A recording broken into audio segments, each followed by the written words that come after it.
Primer movimiento. El mundo desde la universidad.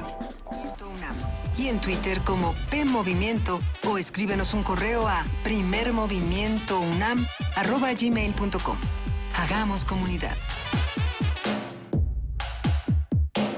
Son las 8 de la mañana con 6 minutos y saludamos a todos los que están haciendo comunidad con nosotros, no solamente a través de Radio UNAM en el 860 de AM y en el 96.1 de FM, sino a todos los que se están integrando a la transmisión a través de TV UNAM en el canal 120 y en el 20.1 de TV Abierta. Gracias por estar haciendo comunidad con nosotros, querido Miguel Ángel Quemain. La cantidad impresionante de mensajes que recibimos con el tema del 68. Sí, es un tema actual. Tuvimos en la primera hora la presencia de Eugenia Alier, que junto con Sara Musotti y Oscar Menéndez organizan 1968-2018, Miradas sobre el movimiento estudiantil a 50 años, que organiza la UNAM con el Instituto de Investigaciones Sociales y la Casa de las Humanidades. Y bueno, no se agotan los temas, Luisa, ¿no? Y qué bueno que no se agoten, porque estas conversaciones, justamente estas jornadas, pues hasta octubre, nos van a dar de qué hablar y esperemos que no pasen otros 50 años para que logremos encontrar esa justicia que llevamos tantos años buscando, ¿no? Sí. Era justamente el tema de la doctora Eugenia Alier. Vamos a seguir platicando con todos los que hacen comunidad con nosotros. Un abrazo para R. Guillermo, para el doctor José Rivera, para José Luis Guzmán, para Rosario Martínez. Por aquí había muchos comentarios y había unos bastante interesantes sobre el tema del 68, desde el tema de las madres solteras que se tocó justamente en la mesa, qué pasaba con la UNAM, las responsabilidades que tienen las universidades a futuro con los jóvenes y con los movimientos estudiantiles. En fin, gracias por estarnos escribiendo, vamos a leer todos sus comentarios. Por ejemplo, a ver nada más, Armando Carreto nos dice, de niño siempre veía las manifestaciones el 2 de octubre y siempre vi a todos esos jóvenes como héroes. ¿Qué pasa con todos estos jóvenes 50 años después? ¿Y qué camino nosotros le abrimos a los jóvenes que en este momento tendrían que ser nuestros héroes, ¿no? Y a lo mejor les estamos cerrando una que otra puerta, no lo sé. Sí, y justamente en esta feria que vamos a tener de la Fiesta del Libro y la Rosa, va a haber muchísimas publicaciones de la UNAM conmemorativas y muchísimos textos. Yo creo que uno podría tener una biblioteca de por lo menos 100 libros del 68. 100 libros, ¿tú crees que sí? Yo hasta más, ¿no? Sí, pero digamos básica para empezar. A Volpi. Sí, la memoria del 68 de Jorge Volpi es muy importante. Mencionaron en Twitter a Poniatowska. La biografía del Che de Paco Ignacio Taibo, Al cielo por asalto de Agustín Ramos, ¿por qué no dijiste todo? Salvador Castañeda. Hay muchísimo. El libro que publicó Sara Sefcovic sobre Luis Espota y la costumbre del poder, La plaza de Luis Espota es una novela importante, Solitario en Palacio de René Viles Favila. Hay muchísima literatura, muchísimo cine. Rubén Gámez, La fórmula secreta, el documentalista Oscar Menéndez, que ahora forma parte de esta organización. Por ahí está el libro de La fórmula secreta de Gámez, porque está la película y está este libro bellísimo. A ver, en algún momento hablamos de él aquí en Primer Movimiento, a ver si lo podemos recuperar. Es un libro justamente que recupera todas estas imágenes y que hace una crítica, como lo hace la película, de los medios de comunicación y de todo lo que se está viendo, digamos, en la televisión, mientras el mundo se nos viene encima, ¿no? Sí, Elena Poniatowska, importante. Bueno, después tuvo una polémica con Luis González de Alba, Los días y los años, esta novela también de su testimonio carcelario. Hay muchísimos libros que tener. Recordábamos hace unos días Sergio Cermeño, también es una de las visiones críticas muy importantes sobre el 68. Post 68, pero que forma parte, no sé, hasta El laberinto de la soledad es un presentimiento, después La jaula de la melancolía de Roger Bartra, ¿no? Son una serie de visiones que giran en torno al 68 y lo explican, ¿no? Justamente deberíamos hacer una lista, a lo mejor de todo esto que acabamos de platicar, listas de libros, recomendaciones para leer a 50 años de 1968 y a ver si podemos contrastarlos con algunos de los libros que se publican este año. A ver qué pasa, ¿no? A ver cómo estamos leyendo todas estas realidades. Quédense con nosotros porque ya nos vamos a nuestra nota del día y hay muchísimo que comentar. Primer movimiento.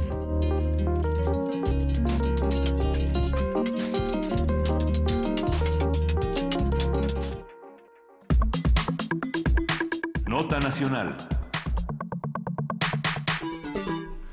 Si se cancela la construcción del nuevo aeropuerto internacional de la Ciudad de México, se frenará el desarrollo del país, declaró Carlos Slim, considerado el empresario más rico de México.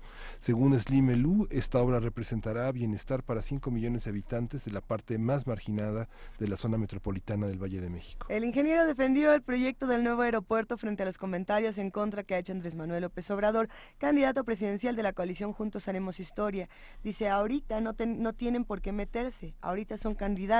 Esta es una decisión que se tomó hace 5 años. Es más, la decisión estaba tomada desde el gobierno del presidente Vicente Fox. Gracias, presidente Vicente Fox. Digo, perdón, bueno, ya nos adelantamos. Ahora no veo que discuten.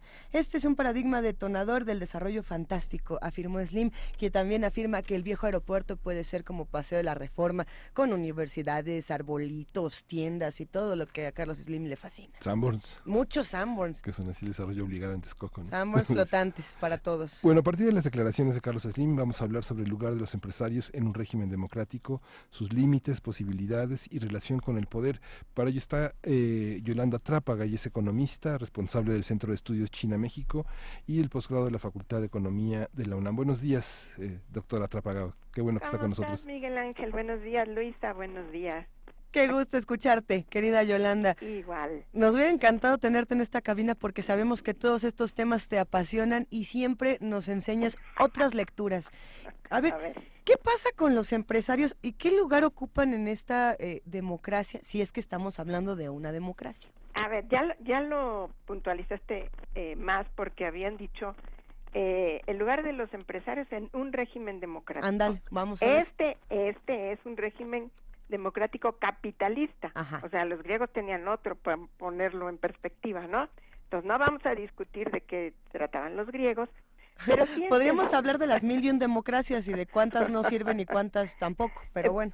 Pero mira, lo primero es caracterizar qué tipo de democracia va de la mano con la acumulación de capital. De eso se trata esta sociedad capitalista, ¿sí? De hacer crecer el capital. Ya sabemos que nuestro mantra es crecer, y lo dice todo el mundo, ¿sí? Bueno, entonces muchísimo podemos abordar al respecto, pero no me voy a detener en eso. Uh-huh. El asunto es que, ¿qué se necesita para crecer? La teoría ortodoxa nos dice que hay que liberar todo tiene que circular, todo tiene que volverse mercancía, la gente, la naturaleza, el pensamiento, la ciencia, todo se tiene que volver mercantil para que esté disponible para el crecimiento. Entonces, la democracia tiene que lograr eso, que todo mundo circule. Por eso la Constitución dice, todos somos iguales, ¿sí? Es en ese sentido, porque finalmente ya sabemos que hay unos más iguales que otros, ¿no? Entonces, nuestra democracia, dentro de ese marco, lo que tenemos que evaluar es si la hacemos bien, es decir, si nuestra organización de participación universal está bien hecha para crecer, ¿sí? Bueno, entonces, ahí empezamos a contrastar que hay unas democracias horrendas y otras muy exitosas, en los mismos términos, todas buscan lo mismo en el capitalismo. Bueno, entonces, el asunto es que aquí tenemos que la lógica de los empresarios es la de crecer, pero a través de la competencia. La competencia es un proceso excluyente, ¿sí? Aunque nos digan que todos somos iguales, tiene que triunfar siempre el mejor, ¿sí?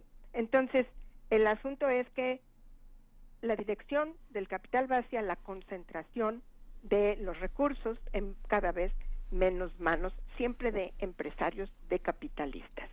Entonces, el punto aquí es tener claro de qué estamos hablando cuando le pedimos a un empresario que juegue su papel en un régimen democrático. Bueno, en nuestro régimen democrático, que deja mucho que desear, en términos, por ejemplo, del régimen de Islandia, ¿sí?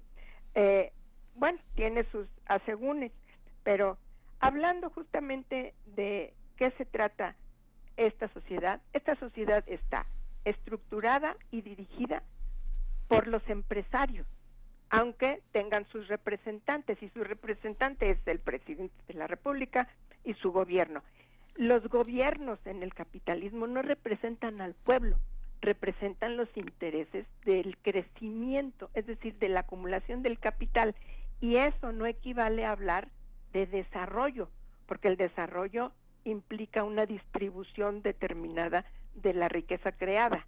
Entonces, estamos viendo en el mundo que cada vez se distribuye menos la riqueza que existe y que tuvimos mejores épocas en el capitalismo. Sin embargo, hay que señalar que la historia de este sistema ha sido una historia de violencia económica, como los otros sistemas que se conocen, ¿eh? No ha habido ninguno de Madre Teresa de Calcuta organizándolo. Entonces, ¿a qué me refiero? Que todos los beneficios que ha obtenido la clase trabajadora ha sido con violencia, enfrentándose al capital, la jornada de 8 horas, la semana inglesa, por ejemplo, y solamente en un periodo de excepción de la historia, que fue la posguerra, la segunda posguerra, el capital generosamente otorgó prestaciones como jubilaciones y una serie de cuestiones. ¿Por qué? Pues porque el sistema peligraba frente a la expansión del bloque socialista. Una vez caído el bloque socialista, con permiso, me regresan lo que les di, ¿sí? Y estamos en ese proceso. La pobreza está aumentando en el mundo, en Estados Unidos, en Europa, etcétera, etcétera. Aquí, desde luego, no tenemos más que salir al semáforo y lo constatamos inmediatamente. Bueno, entonces, ¿qué tenemos que ver? Que esto de liberalizar todo a estas alturas ya no es tan verdadero. El mejor ejemplo que tenemos es China, una vez más, ¿sí? Es una sociedad totalitaria donde logran el crecimiento con creces, poniéndose como ejemplo para el resto del planeta. Entonces, ahorita, por ejemplo, Pekín es la capital mundial de los multimillonarios. Tiene 40% más multimillonarios que Estados Unidos. O sea, ¿qué capacidad ha tenido de acumular capital? Es impresionante, ¿sí? Entonces, los empresarios organizan todo para el crecimiento y entonces entendemos la función de la escuela, la función de la universidad, de la familia, de la religión, que es transmitir valores para el crecimiento, teniendo como eje más es mejor, o quitando lo que estorba. Fox decía con toda razón en estos términos que los niños tenían que aprender inglés y computación, o sea, nada de lenguas indígenas, conocimiento de tu región, eso no es relevante, tú tienes que estar al servicio y además en estos términos del capital internacional, porque el código planetario es en inglés, ¿sí? El español pues pasa a segundo término, desde luego. Bueno, entonces aquí, si quieres, podemos empezar a hablar de nuestro querido hombre ex más rico del mundo, sí, porque pues ya dejó de serlo. Aunque habría que recordar como distintos momentos de la relación de México con del gobierno mexicano con los empresarios, digamos, los interlocutores que se materializaron a partir de la Constitución de 1917 y como resultado del proceso revolucionario. Tenemos, bueno, dos organismos, que uno es la Coparmex, la Concanaco, formada en 1917, luego la Concamín en 1918, y luego llega después la Coparmex en 1929, y luego viene la ley de expropiación con el cardenismo en 1936, que pone a temblar a los empresarios. Digamos, hay una parte, hay unos empresarios revolucionarios que se enriquecieron. Justamente el Estado mexicano se convirtió en el gran negocio de los empresarios, digamos. Las familias porfiristas fueron de los principales beneficiarios. Todavía ocupan los principales negocios, unos grandes negocios en el país. Y esta parte, creo que después de los años 50 con López Mateos, el Consejo Mexicano de Relaciones Públicas, el Consejo Mexicano de la Publicidad, que después se convirtió en el Consejo Mexicano de Hombres de Negocios, es una parte importante. Esas han sido las relaciones, justamente a partir también del Código Federal del Trabajo, que moldeó gran parte de las relaciones del empresariado mexicano con la clase obrera, que es un producto de la Revolución Mexicana. Claro. ¿Aquí qué está señalando, Miguel Ángel? Lo que perdón, Yolanda. No, lo que estoy obteniendo de tu participación es que estás describiendo el tipo de burguesía que tenemos. Ajá. ¿Sí? Entonces, hay burguesías muy exitosas para sus países y hay unas que nunca logran resolver ni los mínimos elementos de crecimiento, aunque sí se enriquezcan personalmente, ¿sí? Entonces, estás en América Latina esa ha sido la historia, una burguesía fracasada en términos sociales, no porque su función sea ocuparse de lo social, sino que hay un término que todos usan que es una derrama económica. Entonces, la actividad del capital tiene que generar condiciones de reproducción para la sociedad mejores porque genera cada vez más riqueza. Bueno, hemos llegado a un momento en que de derrama eso pasó a goteo, entonces la riqueza se repartía por goteo y ahora yo digo se reparte por lixiviación. Lixiviación es un cochinero, ¿no? Bueno, yo así lo veo. Entonces, eso está sucediendo en casi todo el mundo, pero especialmente en nuestros países que nunca alcanzamos una meta interesante de desarrollo y sin embargo ya vamos para atrás, ¿sí? Entonces, si tú quieres que hablemos de nuestra burguesía, pues Slim es el representante en la historia por excelencia. Nunca habíamos tenido a uno tan bien posicionado como el hombre más rico del mundo, que nada más fue entre 1912 y 1913, fue 2 años el más rico, actualmente es el 7º más rico, lo cual pues ya lo deja bastante rezagado frente a lo demás, ¿no? Entonces, ¿de qué estamos hablando? Slim es, recordemos, el dueño de América Móvil, que tiene presencia en 18 países, con más de 260 millones de usuarios y es la 4ª compañía de telecomunicaciones más grande del mundo, ¿sí? Dices, wow, estamos con algo muy bien hecho. Pregúntate el servicio, ¿sí? O sea, ¿cómo es el servicio que nos da de telefonía esta empresa? Eso es muy malo. Y además, con unos sistemas que tú dices, bueno, el crecimiento económico, la inversión es lo que te va a dar cada vez más riqueza. Pues aquí tenemos un servicio en el que si yo voy, por ejemplo, a comprar crédito para 15 días y no me lo acabo, ya no me dejan usar lo que no me acabé. Entonces me obligan a comprar nuevamente crédito, ¿sí? Es como si voy a comprar bolillos y me dicen, si no se los acaba en 20 minutos, los bolillos que le queden yo se los incauto y entonces me tiene que comprar más bolillos para que podamos darle los anteriores. O sea, es un sistema en el cual al final del año se han quedado con, aunque sea un peso de tu dinero. Entonces, si cada usuario le deja a Slim en esos términos un peso al año, pues él junta 210 millones de pesos, 260 porque tiene 260 millones de usuarios. Es un ejemplo de enriquecimiento sin ética, sin límites, ¿no? Bueno, sí. Entonces, ese es un aspecto. Otro aspecto es ver que altera la presencia de Slim y otros acaudalados empresarios que tenemos, van a alterar la forma en que se transmite el conocimiento. La ciencia finalmente está llena de ideologías, sobre todo las ciencias sociales. Entonces, en México nos dicen, el PIB per cápita es de $9,720 en México. Ah, bueno, eso quiere decir que a cada mexicano nos toca 14,580 pesos mensuales. Pues no está tan mal para como lo vemos en la calle el asunto. Sin embargo, la fortuna de Slim, que es de 67,000 millones de dólares, si la dividimos por ese monto, te da que él posee el ingreso de 6,893,000 personas, ¿sí? Entonces eso ya bajó el ingreso general, ¿sí? Y si le suman lo de los otros empresarios exitosísimos, pues sigue bajando el asunto. Entonces, si hablamos de un indicador como el PIB por habitante, pues es un indicador que al promediar todo esconde la desigualdad. Y la desigualdad en México es altísima. Tenemos un indicador que es el Gini, y que nosotros vocaciones científicas. Un ejemplo de ellos es Xochitl Cruz, pequeña de 8 años, quien se preocupó por buscar una manera de calentar agua con medios de bajo presupuesto y que respetaran el medio ambiente. En San Cristóbal la mayor parte del año es muy fría, entonces si las personas...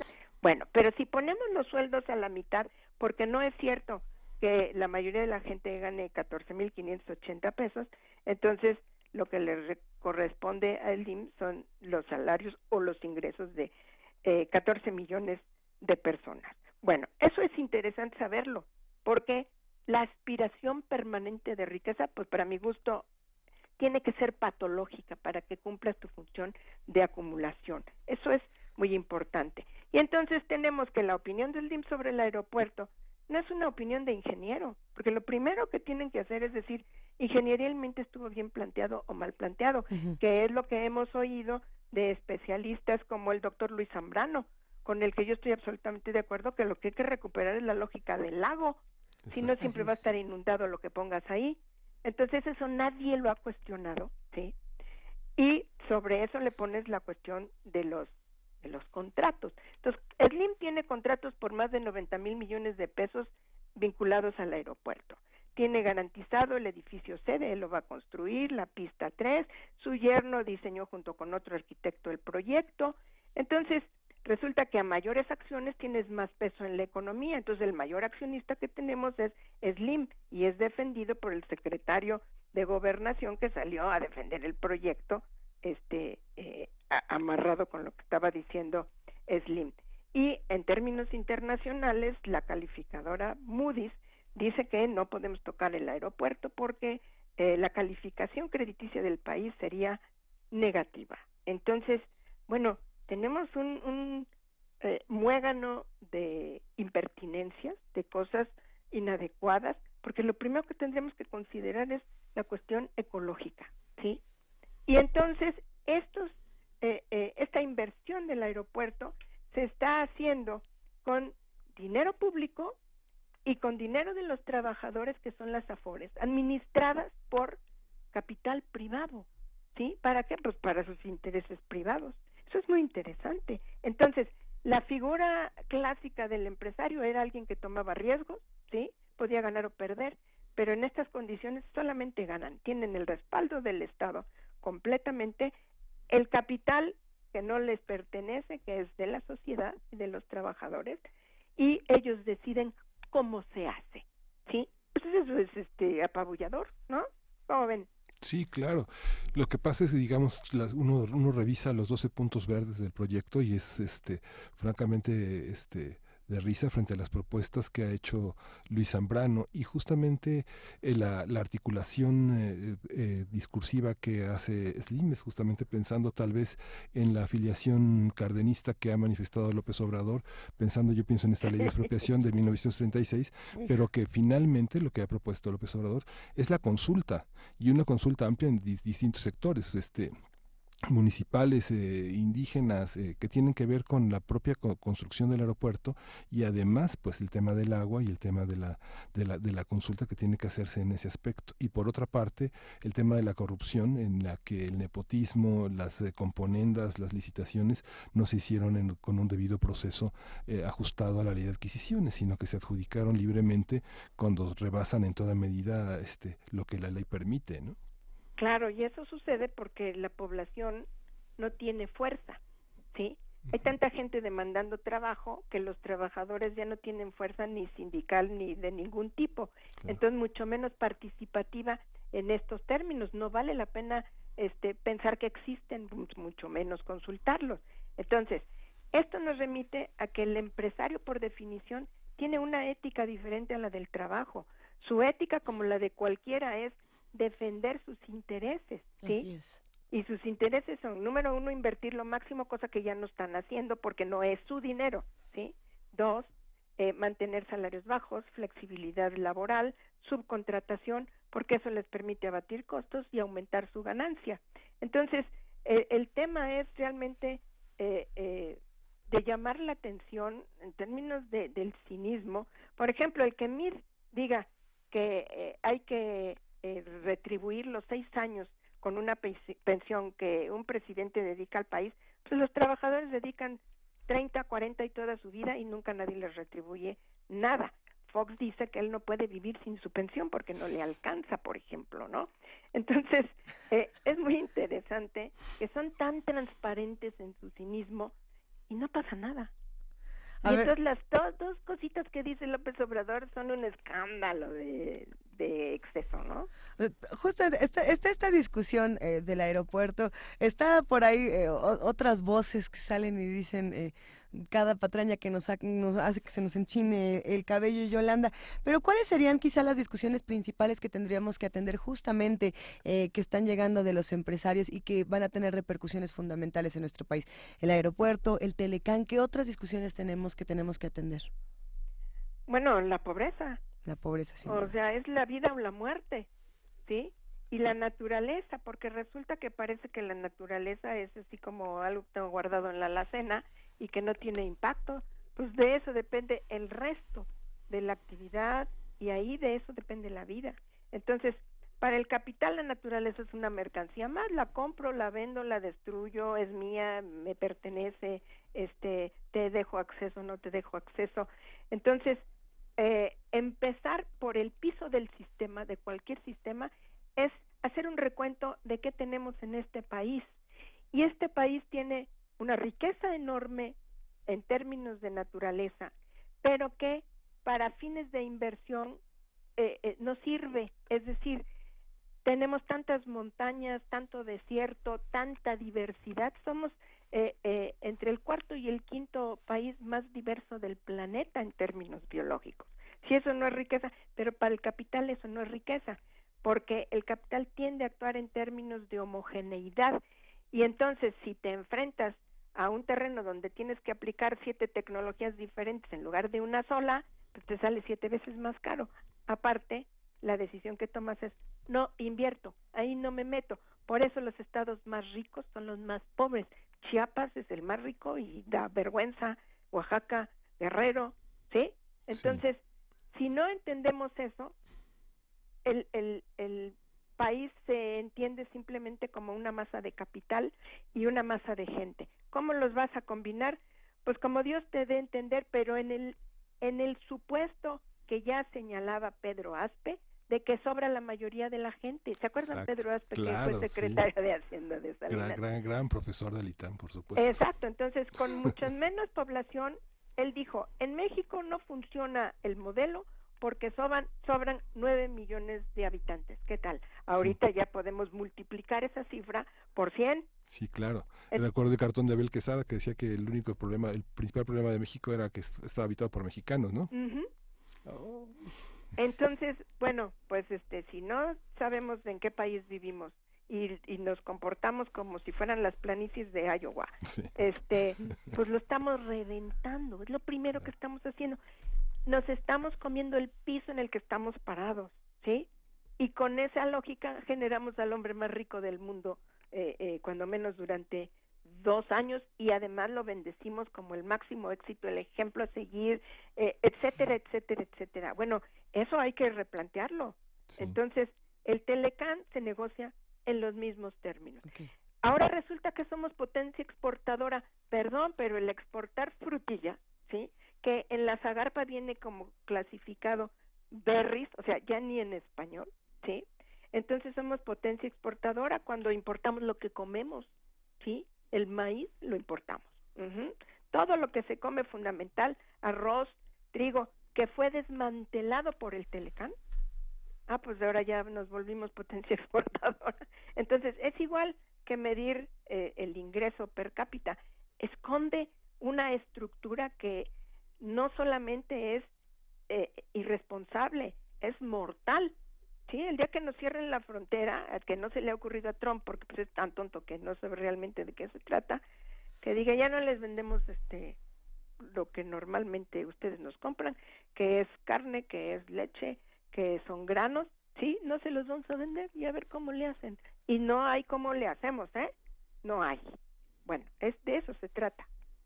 Sí, ya nos has dejado con un panorama que no nos vamos a poner a llorar, nos vamos a ocupar justamente y buscaremos distintas propuestas. Claro, un empresariado con ética y con conciencia social, que es, digamos, lo que exige un país moderno, ¿no? Desde 1947, ¿se acuerda, doctora, del GATT? Que después se hizo el nuevo GATT en 1994, digamos, bajo la óptica de este gran economista que se llama Carlos Salinas de Gortari, que finalmente ha sido la manera en la que el Estado ha desarrollado mecanismos muy precisos para que el empresariado pueda crecer. Digo, como han documentado, no sé, grandes colegas como los de la revista Forbes y los de la revista Expansión, que han mostrado por lo menos 100 mexicanos que inciden, 100 empresas mexicanas, por ejemplo, que inciden intervengan en la gran vida económica y social del país, que justamente tendremos que mirar hacia adentro, hacia nosotros mismos, con una conciencia y con una ética, ¿no? Claro. Bueno, pero el chiste es que hay que revisar todo y por donde empecemos hay que corregirlo. Sí. Entonces, por ejemplo, hablamos de este sistema que actualmente nos aplica una violencia económica espeluznante, unos salarios de hambre, una tasa de interés impagable, y resulta que la tasa de interés está fijada por bancos extranjeros, ni siquiera es para que se enriquezca Slim, ¿no? Entonces, el asunto es quién lo permite. Pues lo permite el esquema de democracia que tenemos, donde ganan los representantes del capital. ¿Habría que cambiar el modelo? ¿Habría que cambiar el modelo democrático? Pues claro que sí, porque no ha dado buenos resultados. Ahora, el chiste es que tenemos que incluir a todos, y si vamos a permanecer en este sistema, hay que incluir a los capitalistas, a los trabajadores, a las amas de casa, a todo el mundo, pero eso es una cuestión que empieza desde abajo. Es decir, es que hay democracia en las escuelas, es que en las mismas empresas la participación es dependiendo del número de acciones que tienes. Y así te vas hasta los organismos internacionales, el Banco Mundial, el Fondo Monetario, tu participación también es en función de lo que aportas. Entonces, siempre está amarrado todo por el capital.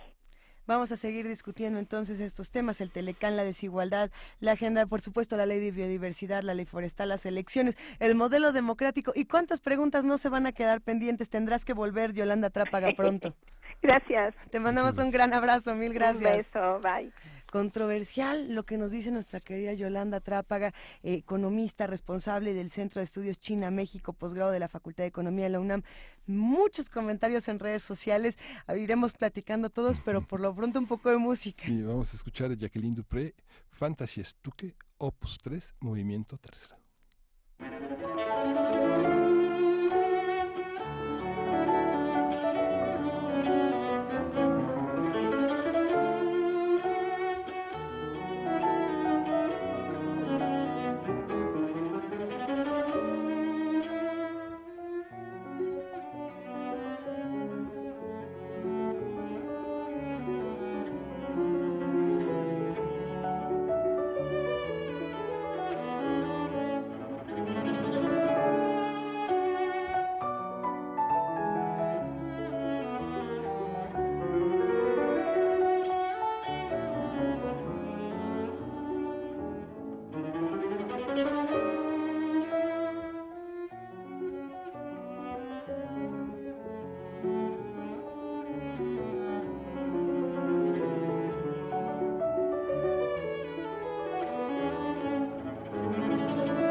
Primer movimiento.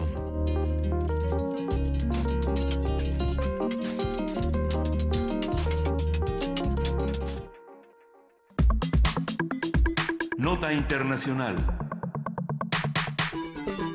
El gobierno de Ecuador confirmó ayer el secuestro de 2 personas en la frontera con Colombia.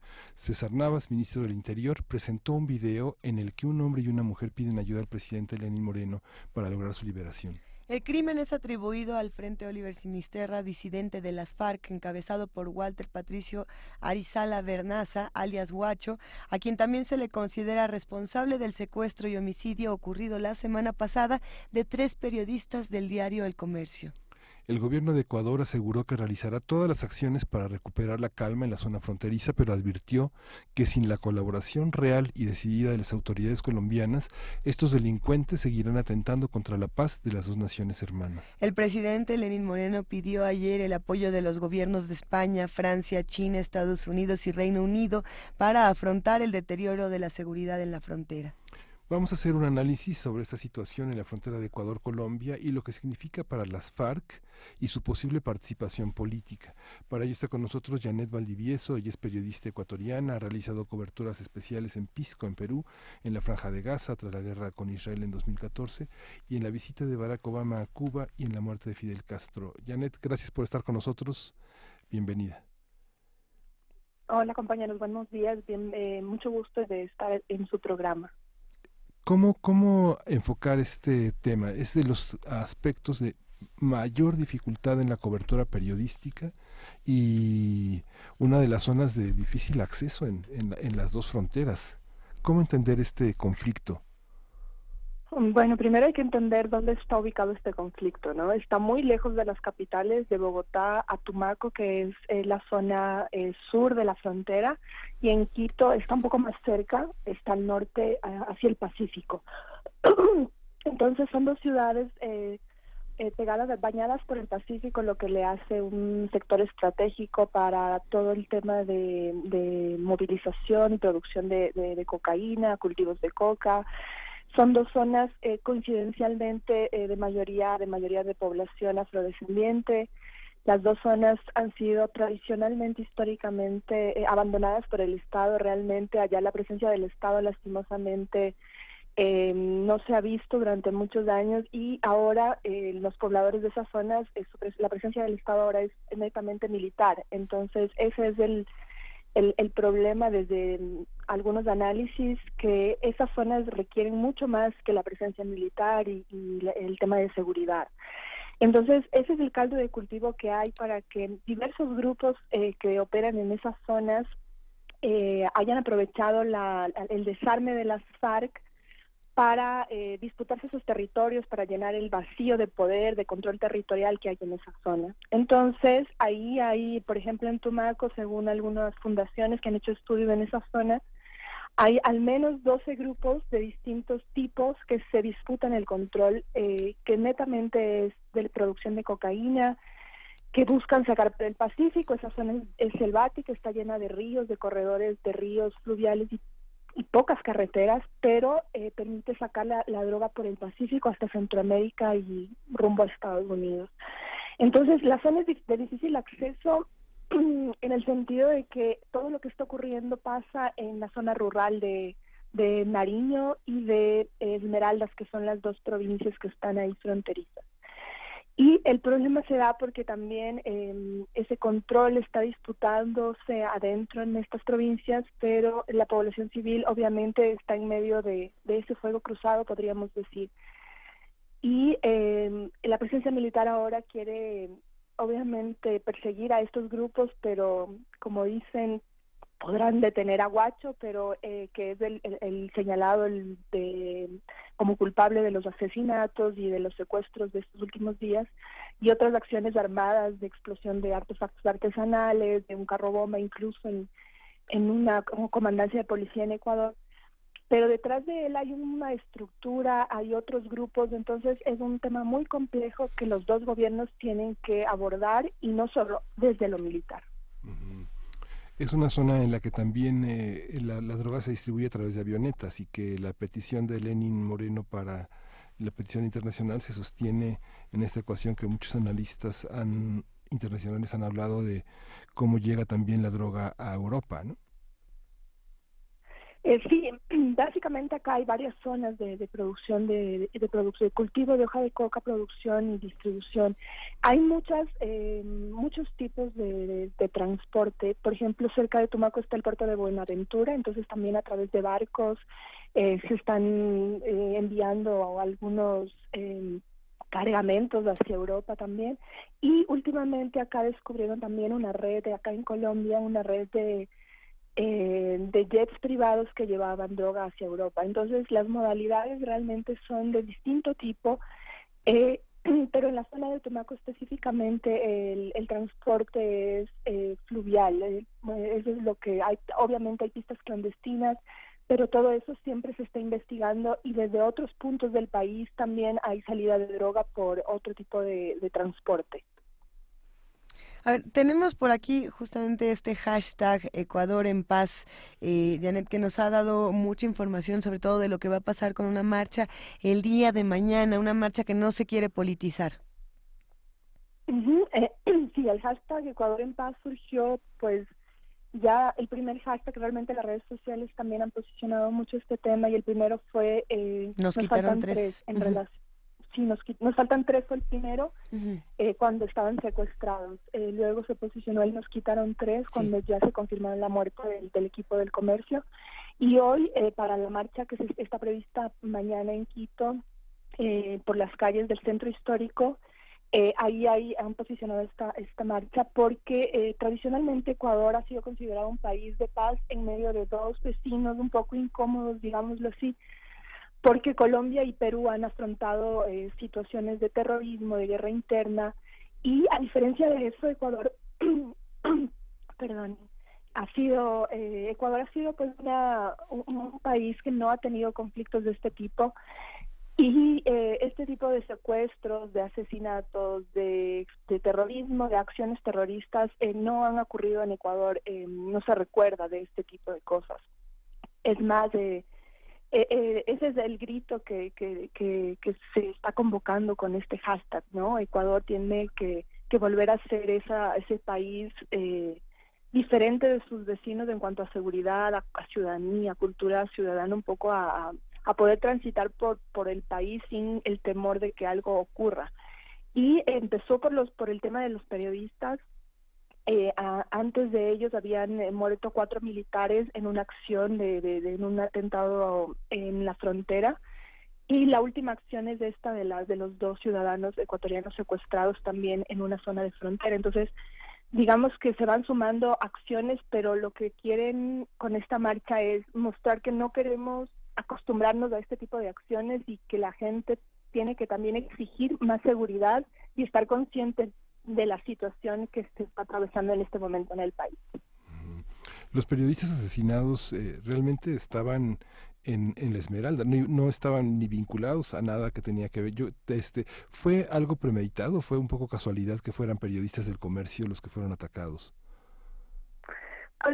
Realmente, lastimosamente, las versiones han sido un poco contradictorias de los gobiernos, pero lo que se sabe por los compañeros periodistas, por el medio mismo, es que ellos estaban en la zona. Varios equipos del comercio se turnan, digamos, en ir a la frontera para contar un poco qué está ocurriendo. Entonces, ellos fueron secuestrados un lunes, ellos llegaron el domingo a relevar a otro equipo que estaba en la frontera, y entonces digamos que salen de cobertura, como hacemos los periodistas en cualquier país. Les detienen en un retén militar y les dicen que pues si pasan es muy peligroso y que deben tener en cuenta que esa zona no tiene, hay presencia de otros grupos y que podría ser peligroso. De todos modos, según la versión oficial, ellos deciden pasar, y lo que se sabe es que en ese trayecto, no se sabe en qué punto, ellos son secuestrados. Entonces, parecería que no fue algo premeditado, sino que fue una oportunidad que ellos tuvieron para retener a 3 periodistas.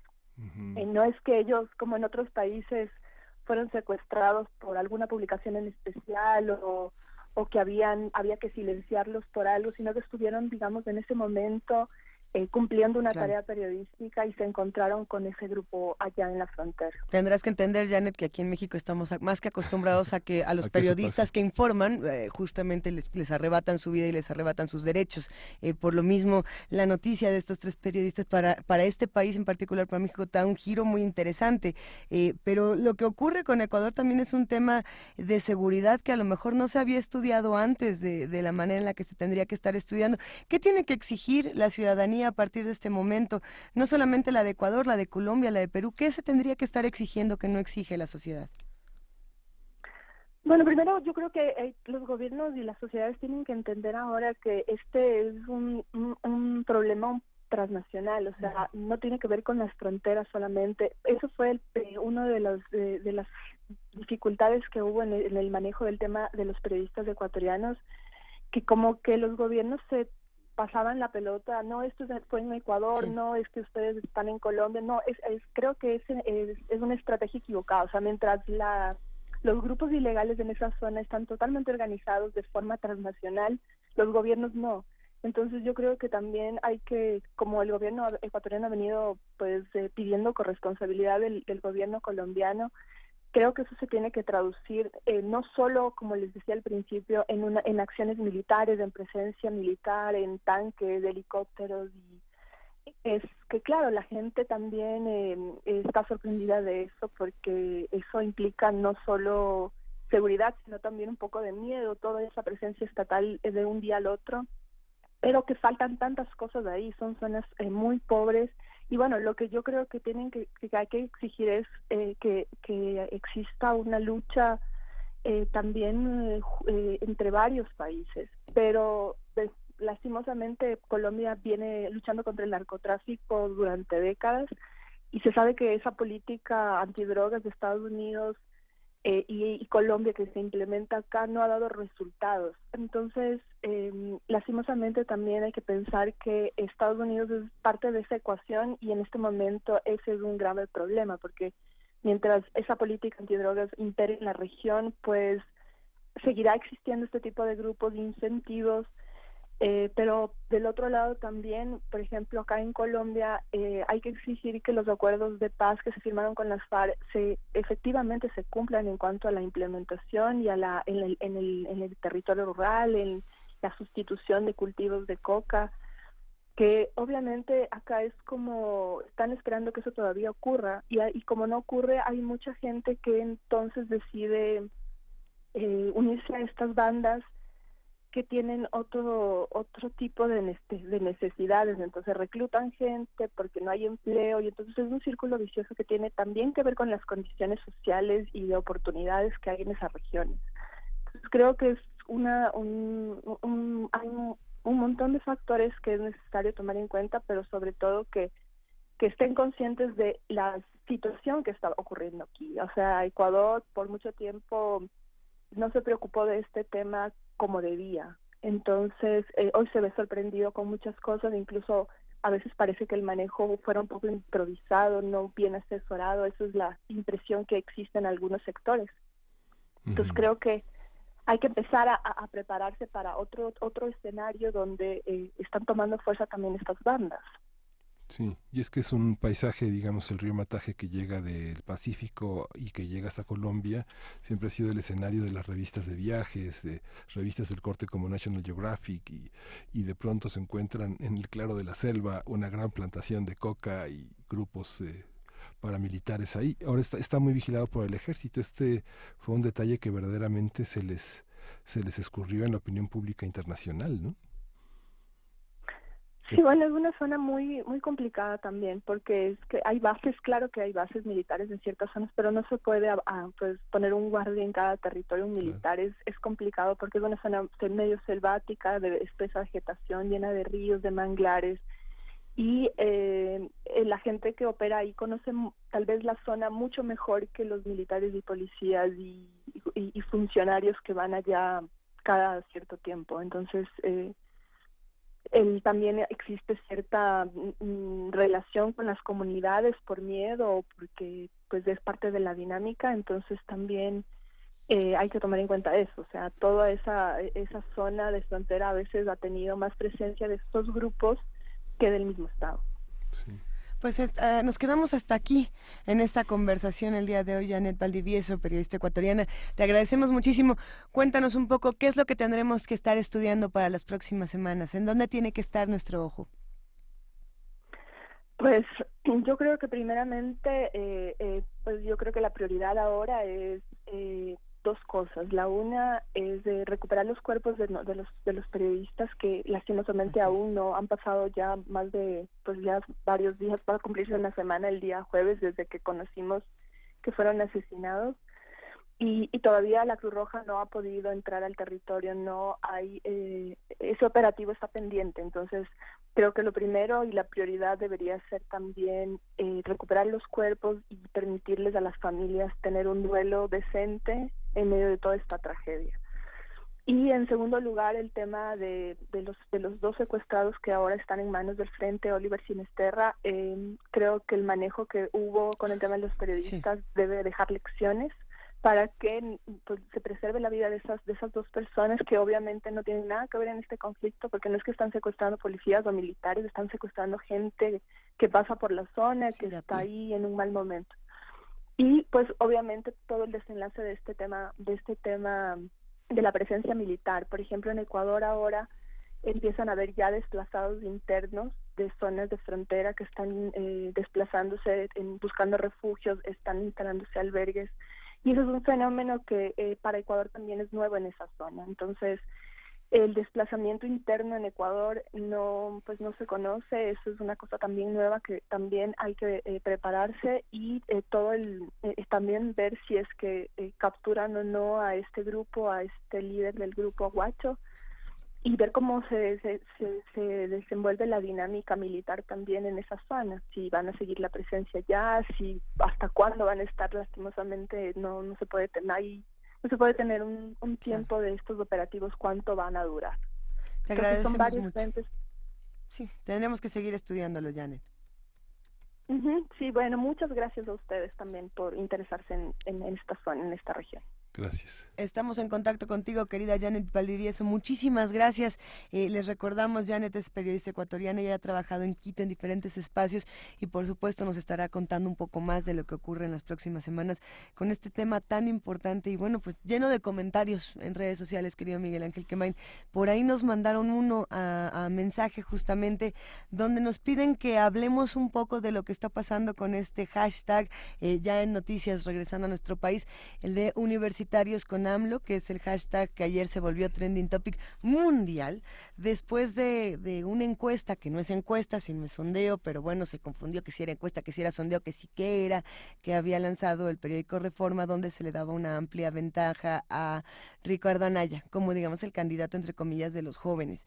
Es así como los jóvenes, para los que nos han pedido que les contemos un poco de qué pasó con este hashtag, se han sumado a través de redes sociales con el hashtag Universitarios con AMLO, nada más para expresar, bueno, aquí está mi credencial, yo soy estudiante y bueno, pues voy a votar por Andrés Manuel López Obrador. Es interesante porque se volvió no solo trending topic a nivel mundial, sino que nos recuerda, Miguel Ángel, un poco lo que pasaba con el movimiento 132 en su momento, ¿no? Saco mi credencial, doy mi cara, doy mi identidad y aquí estoy, ¿no? Y me pronuncio. Está interesantísimo. Sí, de cara a las elecciones. De cara a las elecciones, esta es una de las cosas que está ocurriendo, pero recordamos que si queremos seguir opinando, veamos los debates, sumémonos a las discusiones, tomemos información para poder debatir y para poder diseccionar lo que está pasando en nuestro país y en nuestra ciudad. Sí, pues vámonos a un corte y regresamos. Primer movimiento. Hacemos comunidad.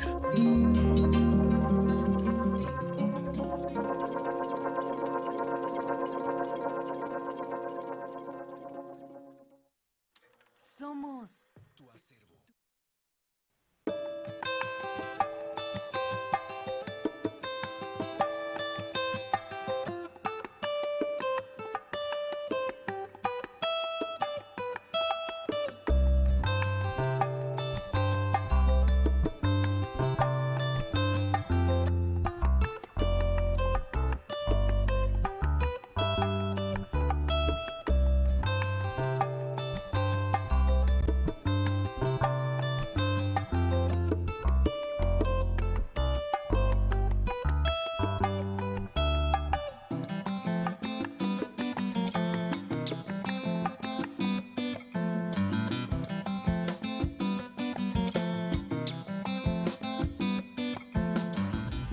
Primer Movimiento.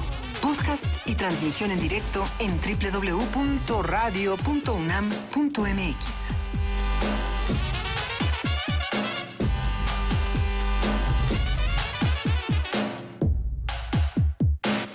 Son las 9 de la mañana con 6 minutos y estamos justamente fuera del aire discutiendo algunos tweets y algunos comentarios, tanto de políticos y periodistas que han aparecido en redes sociales, con este tema que hablábamos antes de irnos a la pausa, del sondeo, que no es una encuesta, que apareció en el periódico Reforma el día de ayer, y justamente relacionándolo con lo que apareció el día de hoy, con esta otra encuesta, donde Andrés Manuel López Obrador tiene un 40... A ver, déjenme buscar el porcentaje para no decir el dato al revés.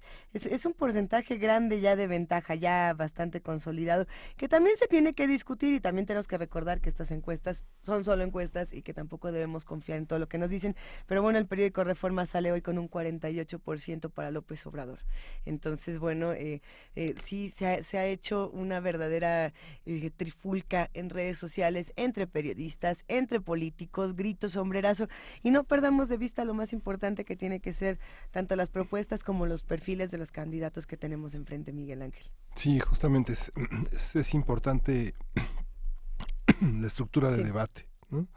Justamente estaba en este terreno también la respuesta de Francisco Rodríguez, el primo Frank, nuestro colaborador de Primer Movimiento. ¡Ay, abrazo a primo Frank! Señala que, bueno, considera muy parcial la visión de Yolanda Trápaga, y él considera que el problema en México es que se hacen muchos negocios en contubernio con el gobierno. Bueno, es parte de lo que también decía la doctora Trápaga, pero bueno, enriquece el debate. Francisco Rodríguez ha venido a explicar muy bien cómo funcionan estas ecuaciones entre el gobierno y entre la economía y la política. Es que se ha puesto muy interesante el debate también en nuestras propias redes sociales, con la participación de Yolanda Trápaga, más o menos por ahí las 8 de la mañana, 8:15 de la mañana.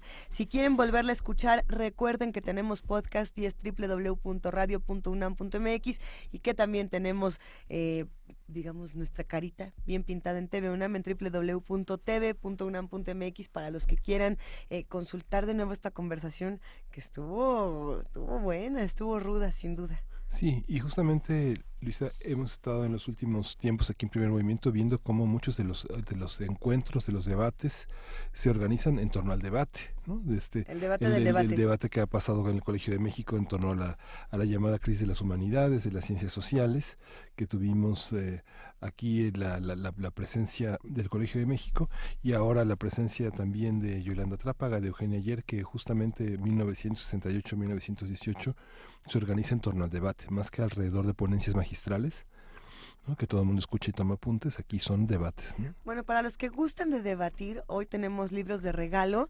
A ver cómo se regalarán estos dos libros, Miguel Ángel. ¿Cómo le hacemos? Va a ser por teléfono.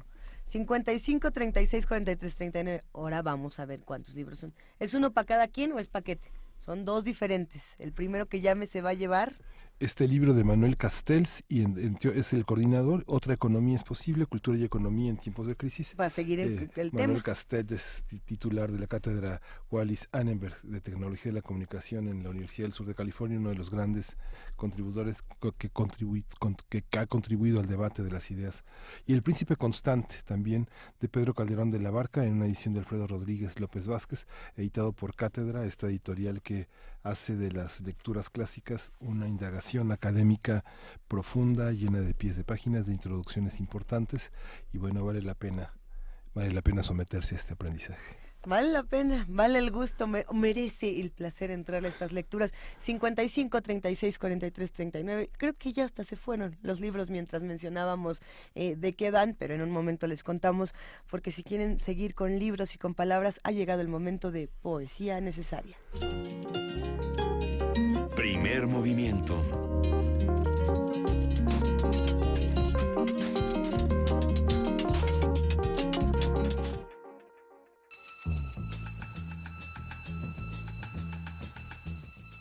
Es hora de Poesía Necesaria.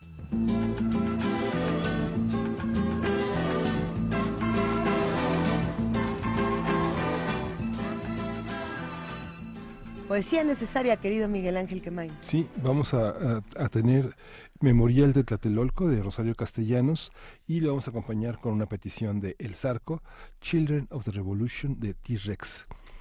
Dice Rosario Castellanos: la oscuridad engendra la violencia y la violencia pide oscuridad para cuajar el crimen. Por eso el 2 de octubre aguardó hasta la noche para que nadie viera la mano que empuñaba el arma, sino solo su efecto de relámpago.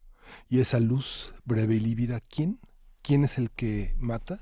¿Quiénes son? ¿Quiénes los que agonizan, los que mueren, los que huyen sin zapatos, los que van a caer en el pozo de una cárcel, los que se pudren en el hospital? Los que se quedan mudos para siempre de espanto. ¿Quién? ¿Quiénes? Nadie. Al día siguiente, nadie. La plaza amaneció barrida. Los periódicos dieron como noticia principal el estado del tiempo. Y en la televisión, en la radio y el cine no hubo ningún cambio de programa, ningún anuncio intercalado, ni un minuto de silencio en el banquete, pues prosiguió el banquete. No busques lo que no hay, huellas, cadáveres, que todo se le ha dado como ofrenda a una diosa, a la devoradora de excrementos. No hurgues en los archivos, pues nada consta en actas. Ay, la violencia pide oscuridad, porque la oscuridad engendra sueño, y podemos dormir soñando que soñamos. Mas he aquí que toco una llaga, es mi memoria, duele, luego es verdad, sangra con sangre, y si la llamo mía, traiciono a todos, recordamos. Esta es nuestra manera de ayudar a que amanezca sobre tantas conciencias mancilladas, sobre un texto iracundo, sobre una reja abierta, sobre el rostro amparado tras la máscara. Recordemos, hasta que la justicia se siente entre nosotros. Rosario Castellanos.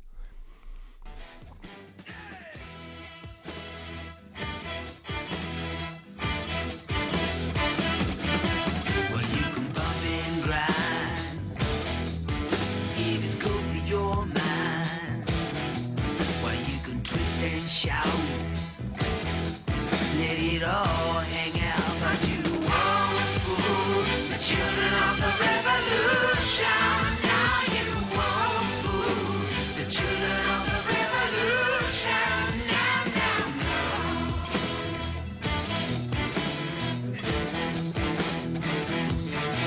well, you can tear a plane in the falling rain. I drive a Rolls Royce, 'cause it's good for my voice, but you won't fool the children of the revolution. Now you won't fool the children of the revolution. Now, no.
Primer movimiento.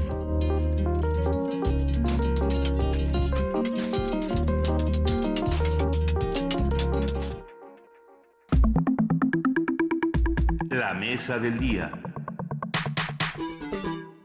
El próximo domingo 22 de abril a las 20 horas se realizará en el Palacio de Minería el primer debate presidencial en el que participarán 4 candidatos y una candidata. Este es el primero de los 3 debates aprobados por el Instituto Nacional Electoral. Los otros 2 se realizarán el 20 de mayo en Tijuana, Baja California, y el 12 de junio en Mérida, Yucatán. Y va a haber uno extra que el tribunal va a decidir así sin que nadie lo sepa, así de la nada, que el INE dijo que no había aprobado y así. bueno, hay 1000 chistes al respecto, ¿verdad? En el primer debate presidencial se abordarán los temas de seguridad pública y violencia, combate a la corrupción, impunidad, democracia, pluralismo y grupos en situación de vulnerabilidad. Bueno, en el ámbito local, el día de hoy, este miércoles, a las 19:30 horas, se va a realizar el debate de los 7 candidatos a jefe de gobierno de la Ciudad de México con los temas de urbanismo, sustentabilidad, seguridad y justicia. Los aspirantes también debatirán sus propuestas el 16 de mayo y el próximo 20 de junio. Importante. Vamos a hablar sobre estos debates para conocer las propuestas de los candidatos. Está con nosotros el doctor Alberto Asís Nasif, investigador del CIESAS. Él es especialista en temas de democracia, procesos electorales y análisis político. Hola Alberto, ¿cómo estás? Buenos días. ¿Qué tal? Buenos días, Luisa, Miguel Ángel, ¿cómo les va? Un gusto escucharte, como siempre, Alberto. Cuéntanos un poco cómo le entramos al tema de los debates que ya se están debatiendo antes de empezar. Sí, en efecto, creo que los debates se van a formalizar a partir, bueno, el debate presidencial el domingo y el debate por la Ciudad de México, pues creo que empieza el día de hoy. Uh-huh. Hoy van a debatir los candidatos que quieren gobernar esta ciudad. Bueno, esto de los debates, pues es una cuestión que se ha ido magnificando y se ha ido digamos, generando a partir del debate emblemático inicial, aquel que tuvieron Nixon y Kennedy un 26 de septiembre de 1960, allá para pelear la presidencia de los Estados Unidos. Y aquí empezó el tema de los debates junto con el tema de la televisión. Sí, por primera vez la televisión entró en las campañas políticas de forma importante. Y bueno, pues en aquel momento se genera una serie de mitologías sobre lo que son los debates, ¿no? Que quién había ganado el debate, que si Kennedy había retratado mejor, que Nixon estaba nervioso, tenso, que no se había rasurado, que sudaba, etcétera, etcétera, ¿no? El hecho es que no se sabe bien a bien si Kennedy ganó la elección por el debate o si la ganó por otras cosas, ¿no? Que incluso le destacaban ahí que había habido fraude electoral en algunas regiones de Chicago, etcétera. Pero bueno, en México la historia pues empieza años después, es decir, el primer debate presidencial lo tenemos en 1994, también aquel emblemático debate de Zedillo, Diego Fernández de Ceballos y Cuauhtémoc Cárdenas, que estaba viendo los datos y tuvo el rating más alto de todos los debates que ha habido por la presidencia en México, ¿no? Lo medían en un término bastante alto, decían, no me acuerdo si era 3.5 o 35, como miran los niveles de audiencia que tienen estos debates. Y bueno, también vimos por primera vez lo que era debatir, es decir, en horario AAA en la televisión, un abogado, Diego Fernández Ceballos, muy hábil para el debate, pues hizo lo que quiso, digamos, con sus contrincantes que estaban en un plan muchísimo más tradicional, más convencional, y no estaban un poco en esta trama, digamos, de lo que los abogados llaman, ¿no? Esto del el debatir las leyes, ¿no? Y así hemos seguido, después ya se volvieron parte del proceso electoral, en 2000, ya 2006, 2012, etcétera. Ya estamos acostumbrados, ¿no? Pero hay muchos elementos que están alrededor de los debates, es decir, si son definitorios, si ayudan un poco, si son indiferentes, sobre todo para los resultados electorales, ¿no? Cómo son los formatos, cómo es el contexto, qué expectativas hay, qué se recuerda del debate, qué es más importante, el debate o el postdebate, es decir, cómo se va procesando después en los medios, en las mesas de análisis, y ahora, por supuesto, pues en las redes sociales, que es una de las grandes novedades, digamos, que circundan la vida político-electoral en el país, ¿no? Alberto, esta cuestión del debate, digamos que lo que hemos visto en los últimos 6 años de gobierno ha sido una reforma del Estado a través de las llamadas reformas en los 12 puntos principales. ¿Tú crees que el armar temas que necesariamente tienen una transversalidad que puede pasar por otras herramientas de análisis no lleva a una visión un poco caótica de los temas? Porque la democracia tiene que ver con seguridad, grupos en situación de vulnerabilidad tiene que ver con gobierno y con justicia, con corrupción, con impunidad.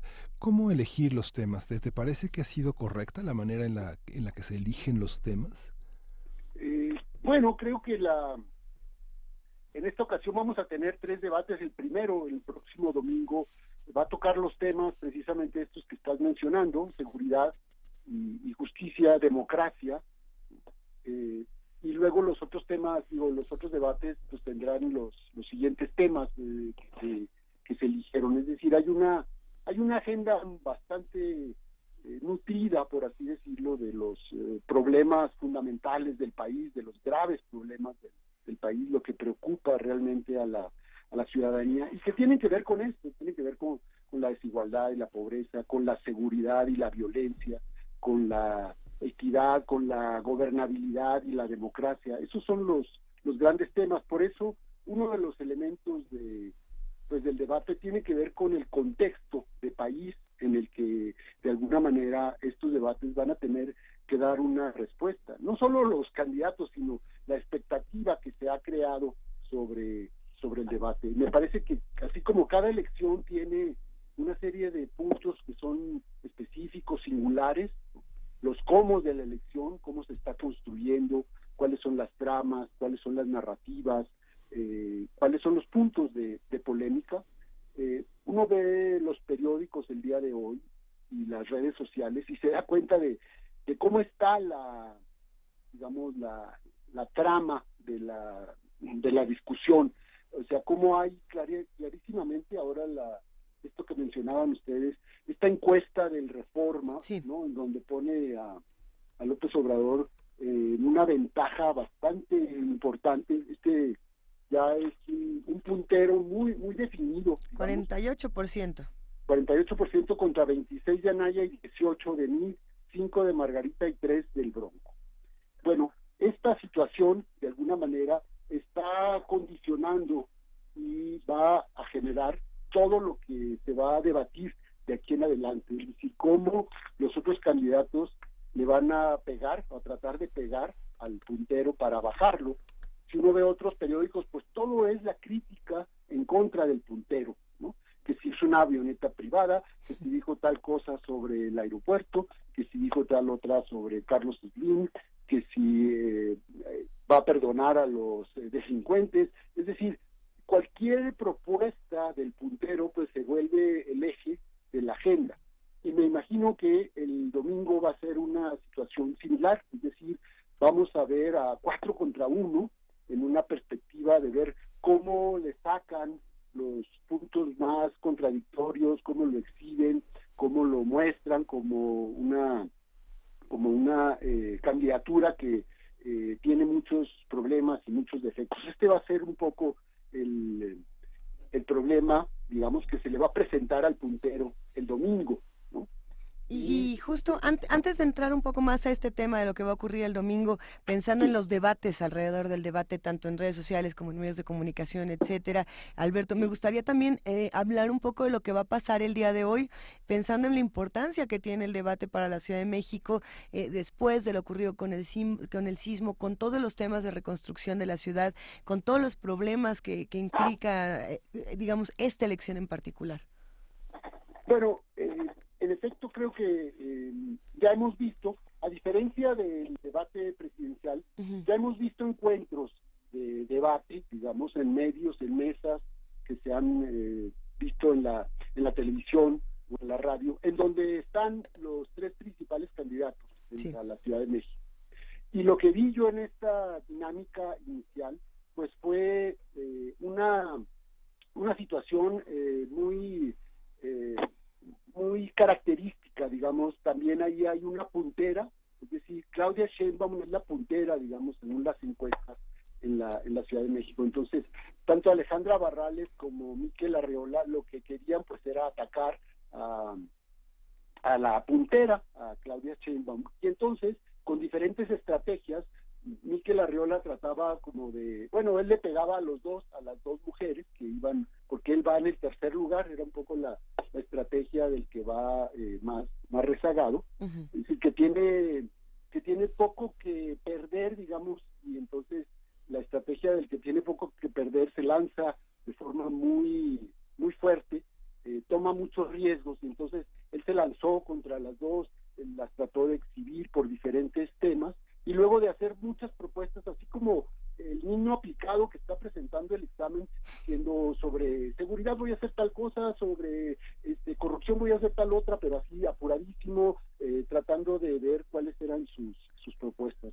La de Alejandra Barrales iba claramente, ella no se fijó en el tercer lugar en Arriola, sino que se fue contra la puntera, contra Sheinbaum, y tratando de usar el caso del Repsamen, hablando de esto del temblor, ¿no? Y entonces ahí Claudia Sheinbaum, la respuesta fue, ella estuvo muchísimo más mesurada, no se enganchó, digamos, contestó sí, pero no de forma muy agresiva, y trató de desmontarles un poco a cada uno cuáles eran los elementos y los argumentos con que la impugnaban, ¿no? Pero sí me llamó la atención que finalmente los dos estaban muy agresivos contra la puntera, y ella lo que hizo fue hacer una estrategia diferente. Me parece que así va a ser un poco lo que se pueda observar el día de hoy en este primer debate ya formalmente, digamos, ¿no? Por el gobierno de la Ciudad de México.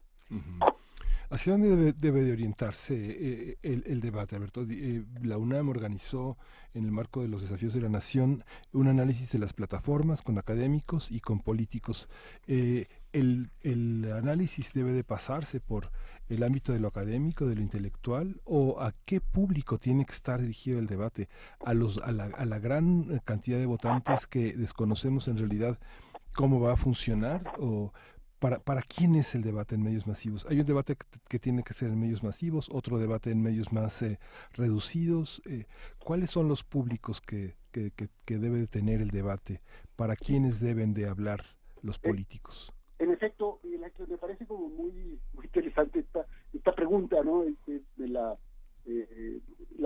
Como la formulas, de alguna manera estoy tratando de entender que existen pues como debates en plural, muchos debates, ¿no? Es decir, uno es la polémica que se genera día con día, ¿no? Para tratar de descalificar al contrario, digamos, este es como el ABC del discurso político, por así decirlo, ¿no? O sea, como contraargumento para demostrar que tú estás en el error y yo estoy bien. Esto es como el mecanismo. Y esto, de alguna manera, pues circula en los medios, circula ahora en las redes, y lo que se hace es tomar alguna frase, alguna declaración, alguna posición de uno de los candidatos y tratar de darle la vuelta, de ridiculizarla, de ponerla en evidencia o de criticarla de forma contundente. Otro espacio son los debates o las presentaciones que se están haciendo, ¿no? De las plataformas, pues en medios universitarios. Sí. O sea, ahí creo que el nivel, en efecto, es donde hay más información, donde la gente está más preocupada por las políticas específicamente, se puede entrar a los detalles, qué es viable, qué no es viable, qué es correcto, cuáles van a ser los cambios, cuáles son las posibilidades, cuál proyecto tiene mayor atractivo. Es como otro nivel, ¿no? Pero los debates que vamos a ver organizados por el INE, los debates oficiales, por así llamarlos, bueno, pues lo que vamos a ver es como para el gran público, es decir, van a ser 3 momentos en donde no vamos a tener pues como los mecanismos estos de censura o de restricción para ver de tú a tú, cara a cara, cómo se comportan los candidatos. Y aquí va a ser muy importante pues no solo el contexto, sino ya los formatos, la experiencia de cada uno de los candidatos. Lo que hemos tenido en realidad son formatos muy rígidos, tradicionalmente los acuerdan los equipos de los candidatos, entonces te pregunta y luego para que tú puedas responder van a pasar todos, que son 4 o 5 antes que tú, que te llega el turno, ya cuando te llegó el turno ya te olvidó de qué estaba hablando, etcétera. Eso es muy complicado porque en los formatos también es muy importante el número de participantes. Entonces, si vamos a tener 5 participantes el próximo domingo, pues va a ser en efecto una feria de 4 contra 1, pero muy poco espacio para debatir, ¿no? O sea, los debates pueden ser entre 2 candidatos, ¿no? Máximo 3, pero lo ideal es que sean entre 2 candidatos, ¿no? Que es como generalmente se entiende en estos debates por la presidencia en el modelo norteamericano. Y es que justamente nos estaban mandando algunas de las frases, digamos, célebres, por lo menos de los últimos debates, no sé, entre Hillary Clinton y Donald Trump, donde había una producción y había como toda una, digamos, imaginería mucho más interesante de lo que el debate representaba. Por ahí había una que decía, no sé, Trump decía, yo voy a declarar mis impuestos cuando Hillary muestre sus correos borrados, ¿no? Y había como estas frases que decían, ¡ay! O otra que decía, un hombre que puede ser provocado por un tuit no debería tener sus dedos en ningún lugar cercano a los códigos nucleares. Esto decía Hillary de Trump y bueno, pues ya vemos lo que pasa. Pensando en eso, ¿qué momentos célebres tenemos? Así que esto nos apasiona a todos de los debates en nuestro país, porque pareciera que el MAS es Cuadri echándole un vistazo a la edecán, y eso fue lo único que pasó en redes sociales.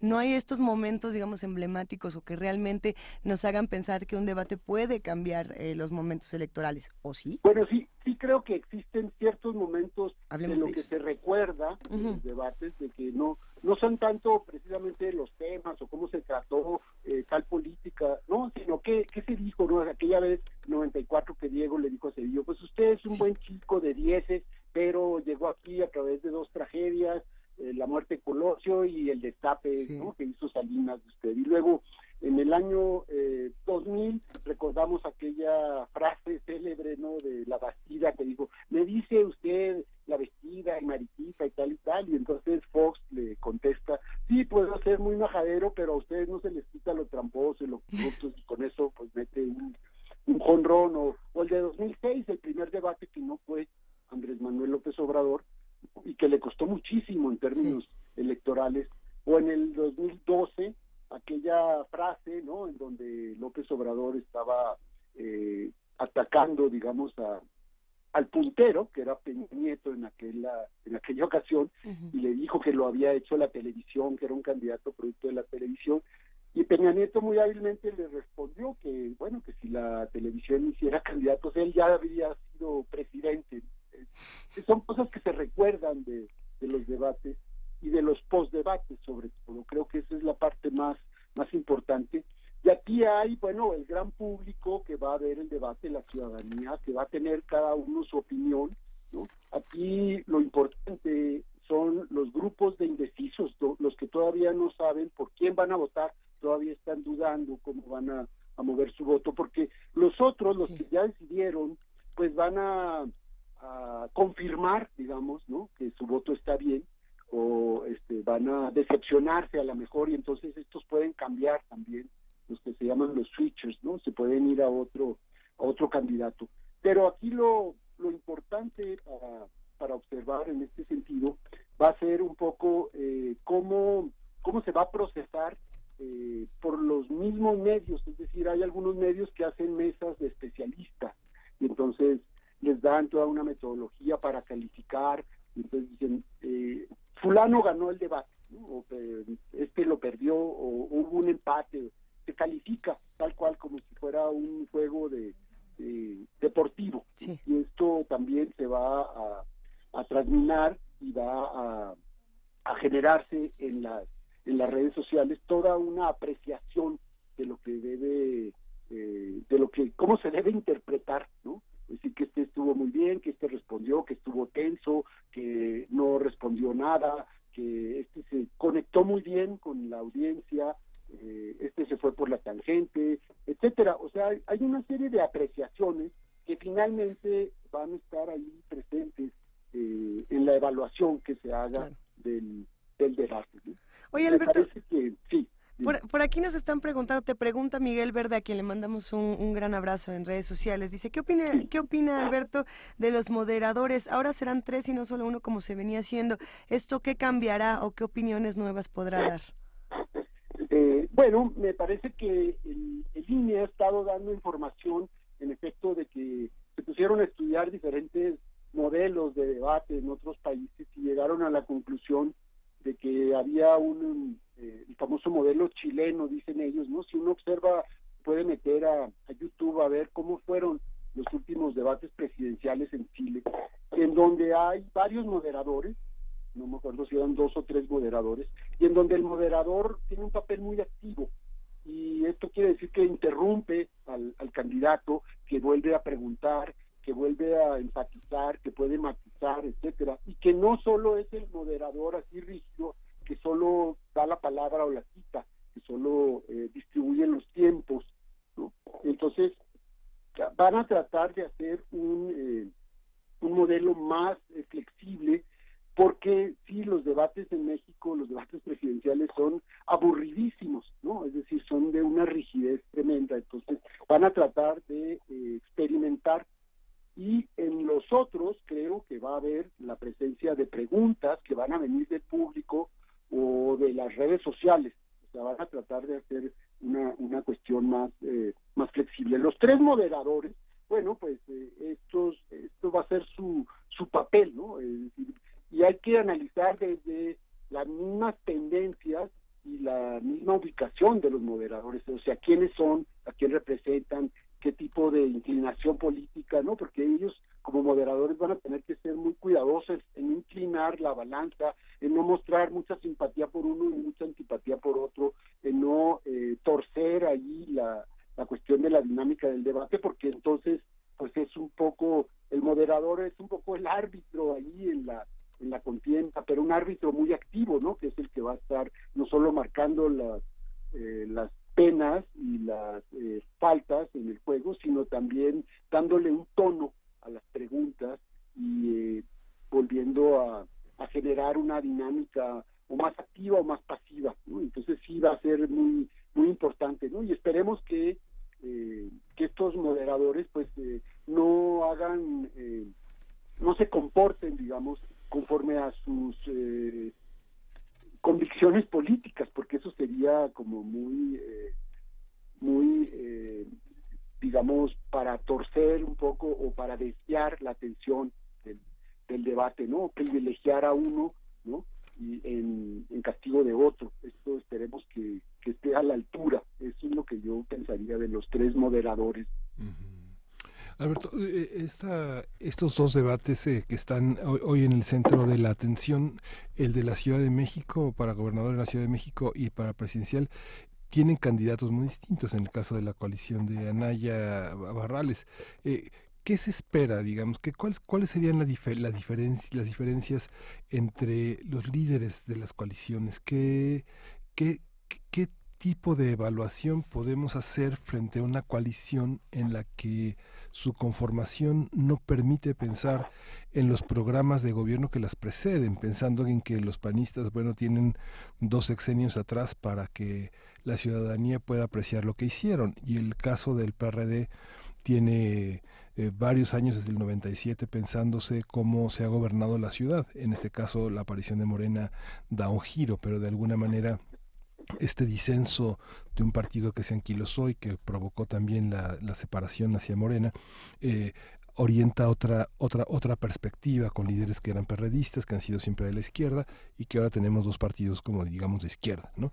Pero ¿cuáles son los antecedentes que tenemos como ciudadanos para poder visualizar a las cabezas de estas coaliciones? ¿Qué tendremos que evaluar? ¿Qué tenemos que ver como ciudadanos? ¿Qué discurso tenemos que valorar? Bueno, mira, creo que esta pregunta hace referencia un poco a cómo se ha conformado esta elección, y en donde lo que salta a la vista es que tenemos alianzas que generaron estas coaliciones muy extrañas, es decir, en términos sobre todo de lo que podríamos decir las plataformas o los programas, las orientaciones de lo que sería el eje de la izquierda y la derecha, Es decir, se ha roto, digamos, esta perspectiva, ¿no? Es decir, ¿qué tiene que estar haciendo el PRD aliado con el PAN y qué tiene que estar haciendo Morena aliado con el PES? Y esto de alguna manera como que ha sido muy problemático de asimilar para mucha gente, ¿no? Y es una cuestión que está ahí presente. Y en efecto, lo que primero salta a la vista es que, bueno, han sido acuerdos de los líderes. Las élites de los partidos han llegado a acuerdos para hacer estas coaliciones en términos prácticamente de un criterio pragmático. Es decir, en primer lugar, pueden decir que sí se pusieron de acuerdo y que hay un programa allí de gobierno y que quieren llevar adelante, como ha dicho el Frente, ¿no? Que quieren hacer un gobierno de coalición y que quieren cambiar el régimen, etcétera, pero eso como que no alcanza a ser suficiente, porque sabemos que hay temas fundamentales sobre los que nunca se van a poner de acuerdo o no se han puesto de acuerdo.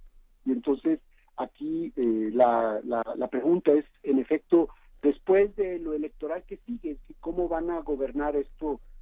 Los del Frente dicen que sí, que va a ser una coalición legislativa y una coalición de gobierno que va a llegar hasta allá, ¿no? En Morena y el PES no está del todo claro. Ellos simplemente, los de Morena, dicen que pues que ellos no comprometieron, digamos, ninguna de sus propuestas firmes para hacer esta alianza, que no está comprometida, digamos, las propuestas, la ideología, el programa de Morena, ¿no? Sin embargo, ha tenido muchísimas críticas hacia adentro del mismo Morena, los grupos de mujeres, de feministas que luchan por derechos de las mujeres, se han visto en una situación muy crítica respecto a esta alianza con un partido que está ubicado muy a la derecha. Y bueno, en la cuestión del PAN-PRD se ve muchísimo más pragmatismo, es decir, allí hubo una alianza de conveniencia y de una alianza buscando los votos, una alianza pragmática. Creo que también Morena lo que está tratando de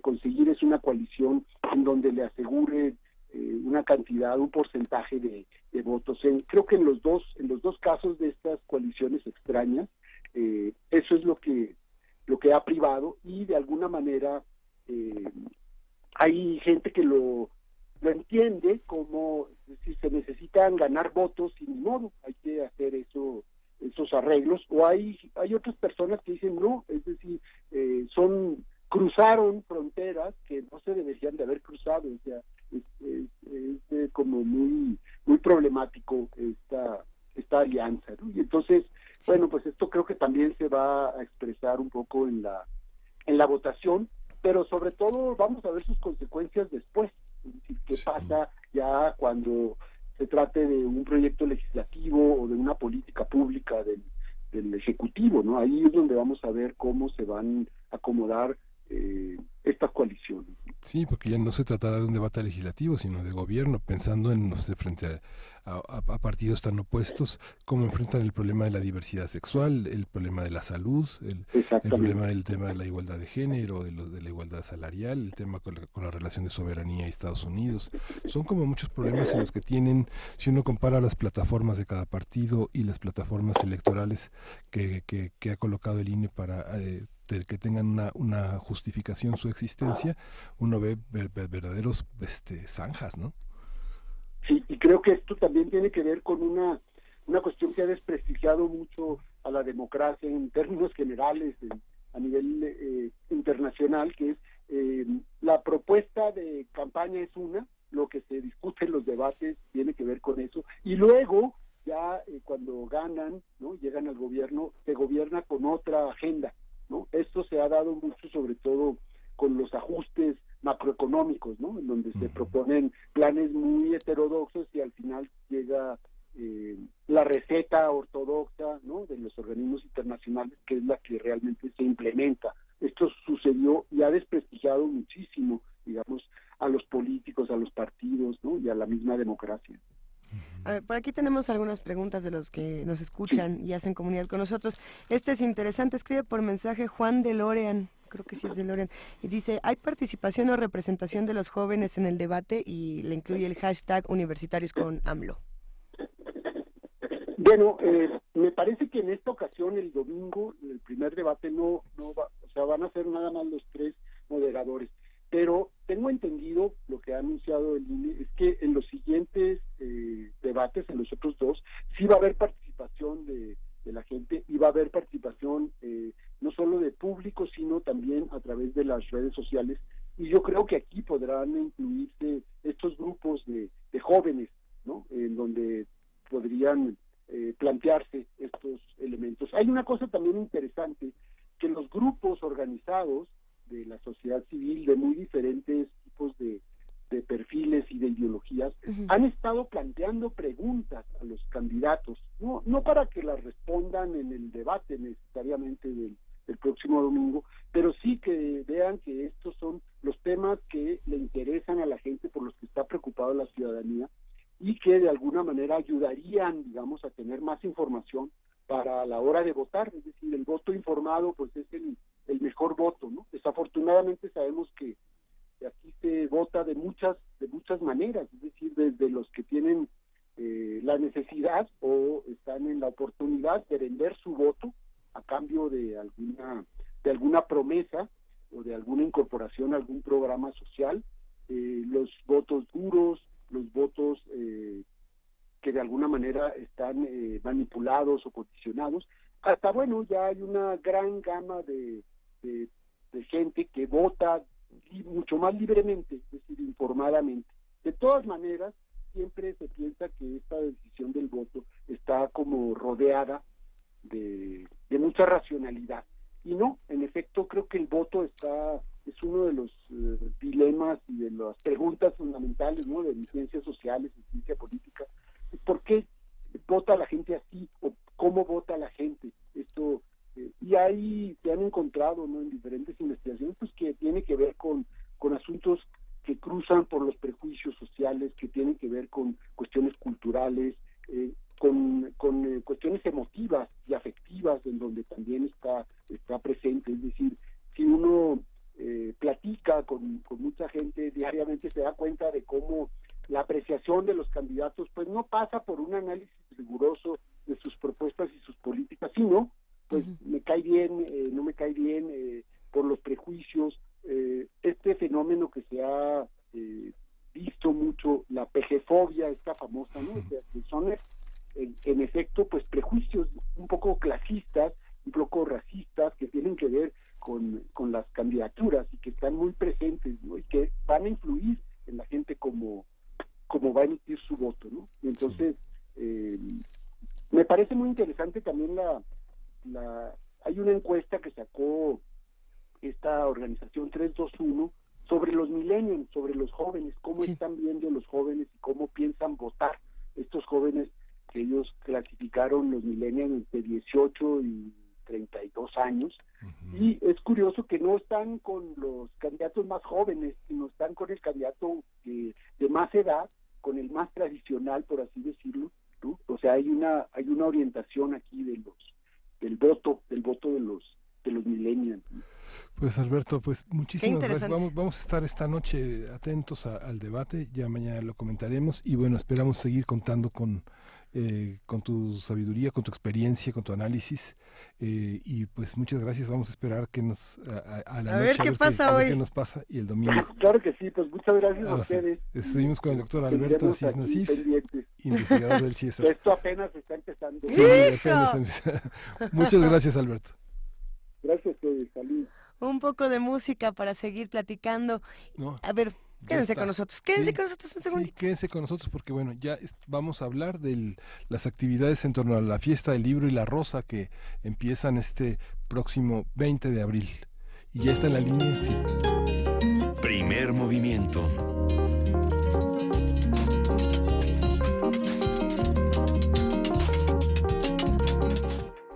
Es que yo ya quería poner canción, pero no es canción, ya está en la línea Joaquín Díez Canedo. Él es profesor general de publicaciones, director general de publicaciones y fomento editorial de la UNAM. Joaquín, ¿cómo estás? Muy buenos días. Hola, buenos días. Como siempre, es un gusto escucharte y sobre todo para platicar de las cosas increíbles que van a ocurrir en la Fiesta del Libro y la Rosa 2018. Cuéntanos. Bueno, empezamos este viernes a las 10 de la mañana de inauguración y termina el lunes a las 7 con una bailada de salsa. Sí. Todo esto tiene lugar principalmente en el Centro Cultural Universitario, en los espacios abiertos que quedan en medio de las instalaciones fijas, los recintos de los teatros, los cines, las salas de danza, la sala en Zahualcóyotl, el Museo de Arte Contemporáneo. Se instalan carpas para albergar foros en donde tiene lugar un programa que básicamente diseñó la Dirección de Literatura, con presentaciones de varios personajes muy destacados a los que quizá ahorita me pueda referir. Otros foros en donde las editoriales que participan en la feria como expositores presentan los libros, las novedades que han publicado recientemente, y una gran carpa que alberga justamente los stands de los expositores. Tenemos 80 editoriales, como 400 editoriales, las más importantes están aquí con nosotros. Pues todo esto se cocina, digamos, en una fiesta. Es gratuita la entrada, tiene el transporte que tiene el Centro Cultural, el Metrobús, Centro Cultural Universitario, el Metro CU, y dentro de CU el Pumabús.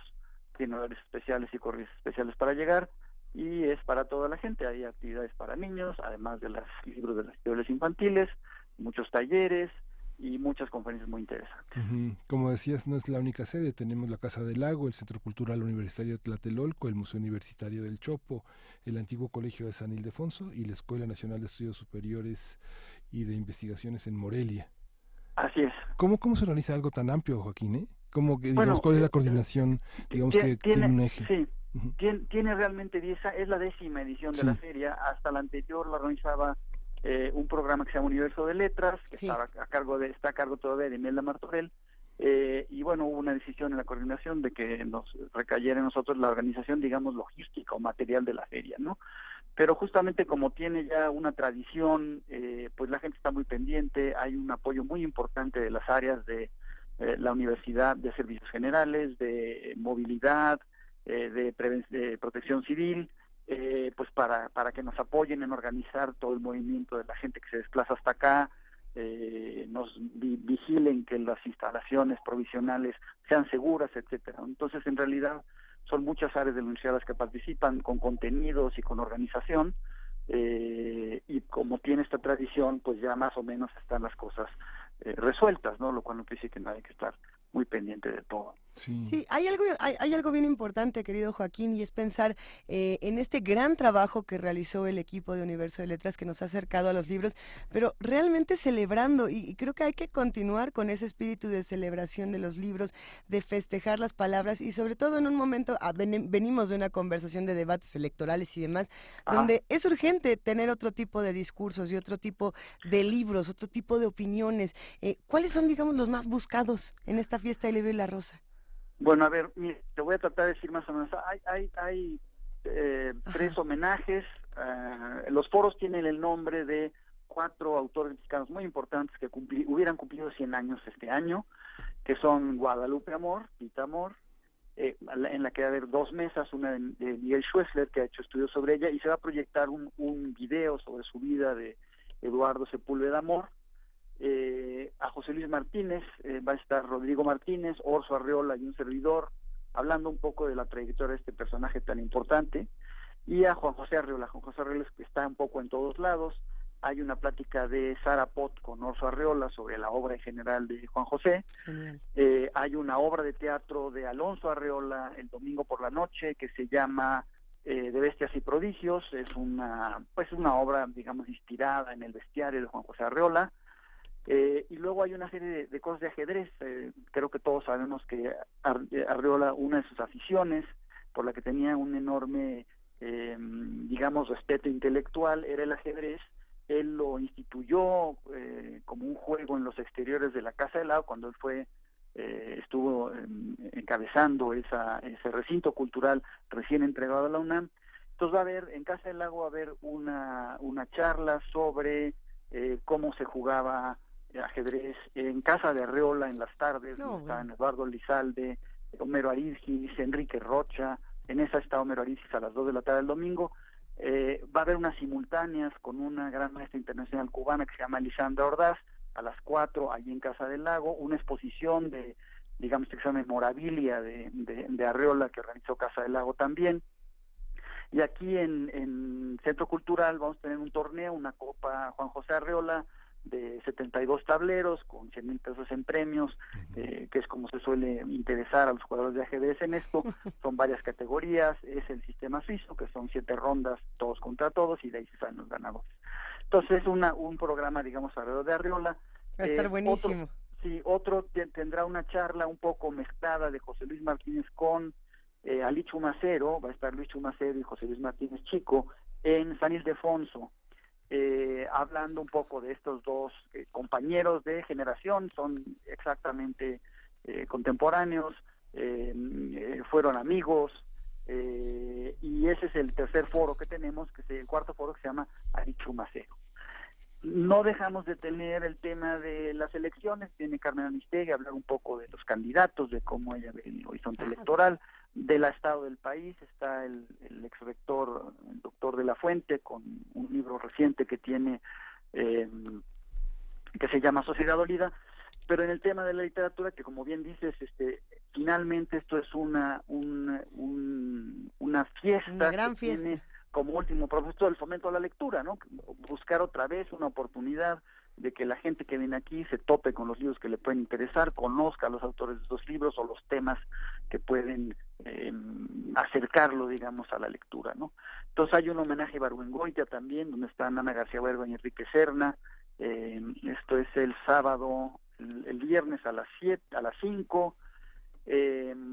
Está David Huerta en 2 actividades, una de ellas diciendo que hablando sobre que la verdadera literatura es la poesía, tiene mucho que ver con David, pero también va a estar con Luisa Valenzuela, esta gran narradora argentina, hablando de Bajo el Volcán, de esta novela de Lowry. De Malcolm Lowry. Exacto, y Luisa Valenzuela inaugura con una conferencia magistral la feria el viernes a las 10:15, después de la ceremonia de inauguración, que será breve, hablando sobre el poder de la ficción.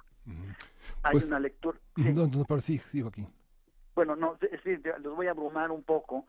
Mejor darles el programa, estará aquí impreso en cuanto lleguen el viernes para los que vengan, pero se puede leer en www.fiestadelibroylarosa, todo junto, como si fuera un solo nombre, .unam.mx, o si se pone Fiesta del Libro y la Rosa 2018, llegan a la página y ahí está el programa en PDF, se puede ver todo. Gracias, Joaquín. Gracias. Corremos porque nos persigue el INE con los spots que ya sabes, son tan amenos. Te mandamos un gran abrazo. Un abrazo, Joaquín. Ahí nos vemos el viernes. Un abrazo. Hasta pronto. ¡Ay! ¡Sas! Vania Nuche, ¿qué pasó? Hola. Hace mucho que no nos veíamos. Sí, hace mucho, pero ya volvimos rápidamente para darles una información importante. ¿Qué pasó, Hoy, Vania? con motivo de la transmisión del primer debate entre los candidatos a la jefatura de gobierno de la Ciudad de México, se van a cambiar de horario 2 de nuestros programas.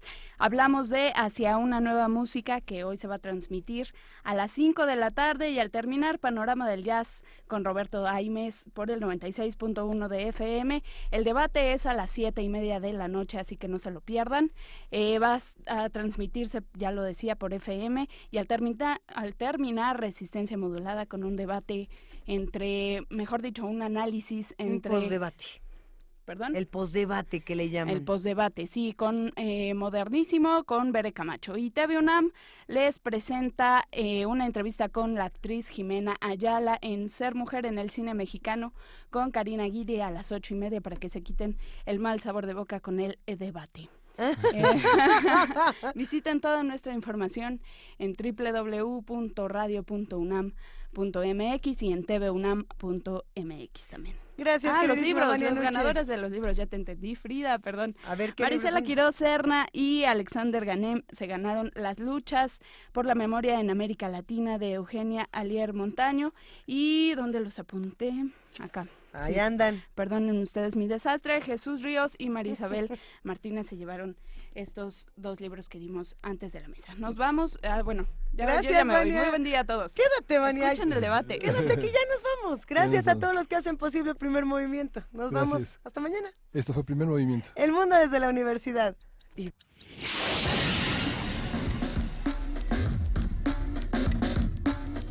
Radio UNAM presentó Primer Movimiento. El mundo desde la universidad.